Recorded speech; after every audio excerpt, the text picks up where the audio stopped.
Hello সবাইকে। এত সকাল সকাল কোথায় বেরিয়েছি ভাবছো, তাই তো? 13 ডিসেম্বর 2024 একটি মেহেন্দির কাজ ছিল, আর আজকের লোকেশন ছিল হাওড়া ডোমজুড়।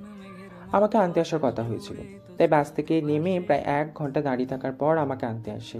ওমাদিকে ব্রাইট নিজেই আমাকে আনতে এসেছে। তারপর দুটো টোটো চেঞ্জ করে বাইরের বাড়ি পৌঁছালাম। বাড়ি পৌঁছাতে লেট হয়ে গেছিলো, কাজ ধরতে লেট হয়ে গেছিলো।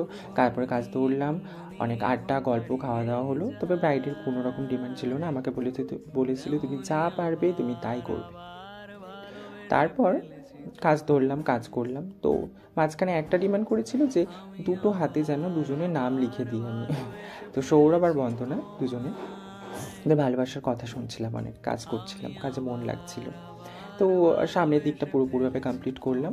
তো আঙুলগুলো এখনও ফিল করিনি, ওটা পরে করবো। ব্যাক সাইডটা ধরবো, কোনো রকম ব্যাক সাইডেও কোনো রকম ডিমান্ড ছিল না দিদি। যা পেরেছি নিজেই করতে বলেছিল, নিজেই করেছি। তো আজকে আরেকটি কাজ ছিল, ব্রাইডের দিদির কাজ ছিল। তো ব্রাইডের দিদি ওর কোনো রকম ভিডিও ক্লিপ আমি নিতে পারিনি, দিদির কাজটাও করে দিয়েছিলাম। তো বেরোতে অনেক লেট হয়ে গিয়েছিল, মনের মতো কাজটা তো করেছি। জানি না তোমাদের কতটা কীরকম লাগবে, তোমরা অবশ্যই আমাকে জানাবে। তো কাজটা শেষ করার পর আবার গাড়ি করে বাসে করে বাড়ি ফেরা। তোমাদের যদি কাজটা ভালো লাগে অবশ্যই আমাকে জানাবে। ভীষণ অবস্থা খারাপ হয়ে গেছিলো, টায়ার্ড হয়ে গিয়েছিলাম। তো আজকের মতো টাটা, ভালো থাকবে।